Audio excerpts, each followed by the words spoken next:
আমি এ পর্যন্ত কক্সবাজারে এই ধরনের বৃষ্টি কোনোদিন দেখিনি। গতকালকে থেকে দুপুরের পর মানে 2টা থেকে শুরু হয়েছে যা বৃষ্টি, এ পর্যন্ত টানা বৃষ্টি আমি আমার জীবনে আমি কক্সবাজারে এই টানা বৃষ্টি এ পর্যন্ত দেখিনি। এই যে দেখছেন তো আপনারাই কি পরিমাণ মানুষ, গতকালকে রাত 1টা পর্যন্ত এখানে 200 খানিক মানুষ এখানে দাঁড়িয়ে, সব নিম্নাঞ্চল এখন পানিতে ডুবে গেছে আর কি। আমি গত 5 বছর যাবত এই ধরনের কক্সবাজারে এত বৃষ্টি কখনো আমার চোখে পড়েনি।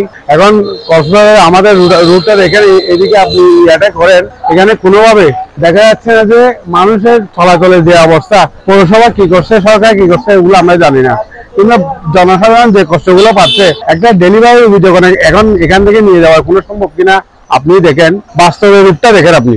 কি কারণে হচ্ছে এগুলা? রোডের পরিকল্পিত কোনো সংস্কার হয়নি, সেজন্য এই রোডের অবস্থা।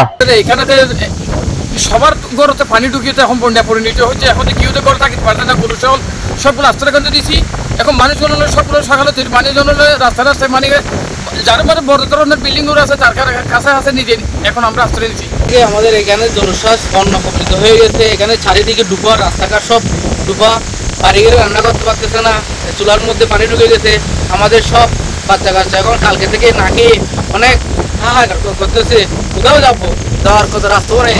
হ্যাঁ, রাস্তার এখান থেকে কেউ চলে গেছে, যাদের ঘর বাড়ি ফাঁকা আছে তারা কিছু আনছে, এরকম তো কেউ জনপ্রতিনিধিও আসতেছে না। গত 2 দিনের বৃষ্টির কারণে আমার এলাকার প্রায় 10,000 মানুষ এখন পানিবন্দী হয়ে আছে। এখানকার প্রায় 20টি গ্রাম প্লাবিত হয়েছে। আমরা এখনো পর্যন্ত প্রশাসনের কাছ থেকে কোনো ধরনের সাহায্য সহযোগিতা পাইনি। যেসব মানুষ গত কালকে থেকে না খেয়ে আছে তাদের কাছে খাদ্য সামগ্রী এবং সুপেয় পানি পৌঁছে দেওয়ার জন্য আমরা প্রশাসনের কাছে জোর দাবি জানাচ্ছি। গত 2 মাসে আপনার কয়েক দফা ভারী বর্ষণ হয়েছে উকিয়াতে। উকিয়ার নিম্নাঞ্চল প্লাবিত হয়েছে। এই 2 মাসে কয়েকবার কাঁচা রাস্তা, কাঁচা ঘরবাড়ি বিলীন হয়েছে। গরিব অসহায় মানুষগুলো খুবই বিপর্যস্ত। তবে এইবারের পানিটা খুব বেশি, অন্যান্য অতি নিকটে এ ধরনের বন্যা এবং ভারী বর্ষণ হয়নি।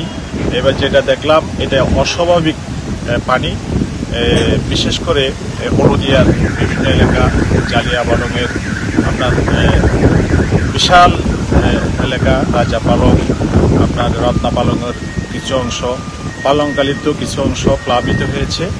ব্যাপক ক্ষয়ক্ষতি হয়েছে।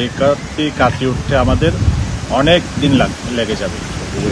আর এলাকার রাস্তাওয়া জনগণ বিনুগুণে সুবিচারি বানিলাম। এখন রাস্তাওয়া পানি বেশি, বৃষ্টি বেশি হওয়ার জন্য রাস্তাওয়া বাই গেছে। আর গোড়াগাড়া হুয়াইন চুয়াইন স্কুলে যাইবা এখানে কোনোভাবে বেশি কষ্ট।